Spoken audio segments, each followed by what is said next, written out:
नमस्कार दोस्तों, मेरे YouTube चैनल किस्से कहानी की दुनिया में आपका स्वागत है। आज मैं आप लोगों के लिए लेकर आई हूँ सिंहासन बत्तीसी की 12वीं कहानी पद्मावती पुतली की कथा। विक्रमादित्य की खूबियों के बारे में बताने के लिए इस बार 12वीं पुतली सिंहासन से निकलती है। वह राजा भोज को राजा विक्रमादित्य और एक राक्षस की कहानी सुनाती है। एक दिन राजा विक्रमादित्य अपने राजपाट का काम खत्म करके सुहाने मौसम का आनंद उठा रहे थे। तभी उन्हें एक महिला की चीख सुनाई दी। वह मदद के लिए लोगों को पुकार रही थी। उसकी आवाज सुनते ही राजा तलवार लेकर घोड़े पर सवार हुए और तेजी से आगे बढ़ने लगे। कुछ समय बाद राजा उस जगह पहुंच गए जहां से महिला के चीखने की आवाज आ रही थी। राजा ने देखा कि उस महिला के पीछे एक भयानक राक्षस पड़ा हुआ था। विक्रमादित्य बिना देरी किए अपने घोड़े से कूद गए। महाराज को अपने सामने देखकर महिला बिलखते हुए उनसे मदद मांगने लगी। तब राजा विक्रमादित्य ने कहा, बहन, अब तुम्हारी जान मैं बचाऊंगा, तुम चिंता मत करो। इतने में राक्षस वहां पहुंच गया और राजा विक्रमादित्य से कहने लगा कि एक साधारण इंसान उससे युद्ध में नहीं जीत सकता है।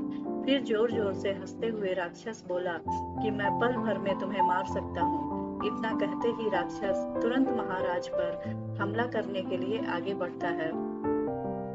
राजा विक्रमादित्य राक्षस को चेतावनी देते हैं, लेकिन राक्षस ने उनकी एक नहीं सुनी। तभी विक्रमादित्य तलवार से राक्षस पर हमला कर देते हैं। राक्षस ने खुद को तलवार के हमले से बचाया और युद्ध करना शुरू किया।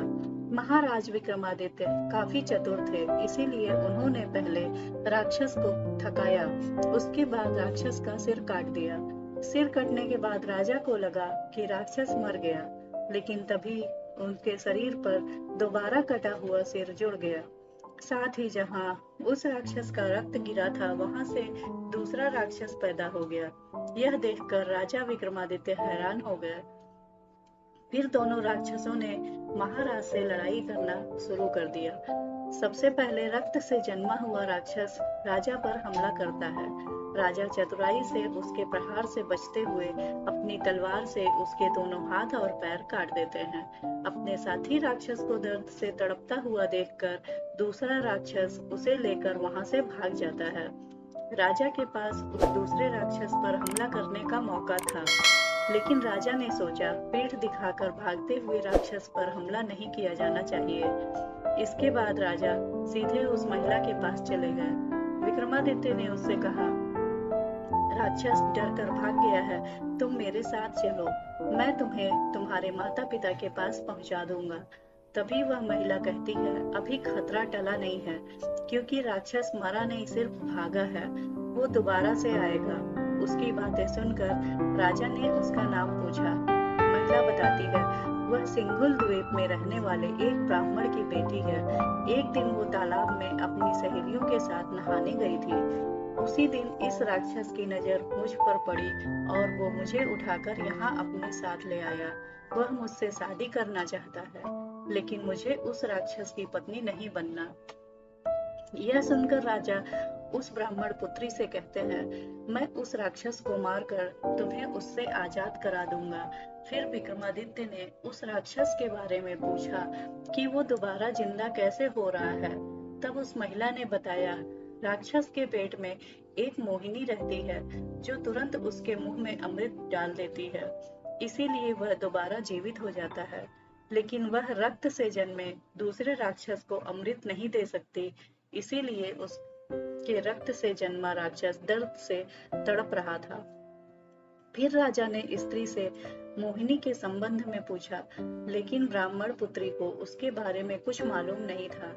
मोहिनी के बारे में सोचते हुए विक्रमादित्य पास के पेड़ के नीचे आराम करने लगे। तभी उन पर एक शेर ने हमला कर दिया। शेर के पहले हमले से राजा के हाथ पर चोट लग गई। राजा ने जैसे ही शेर ने राजा पर दूसरा हमला किया, महाराज विक्रमादित्य ने उस शेर के पैरों को पकड़कर उसे दूर फेंक दिया। तभी शेर अपने राक्षस रूप में आ गया। यह देखकर राजा समझ जाते हैं कि यह मायावी राक्षस है जो छल से मुझे हराने की कोशिश कर रहा है। राजा तेजी से राक्षस के पीछे भागे और उससे युद्ध शुरू कर दिया। लड़ते लड़ते जब राक्षस थक गया, तब राजा ने अपनी तलवार से उसके पेट पर हमला कर दिया। राक्षस दर्द के कारण चिल्लाने लगा।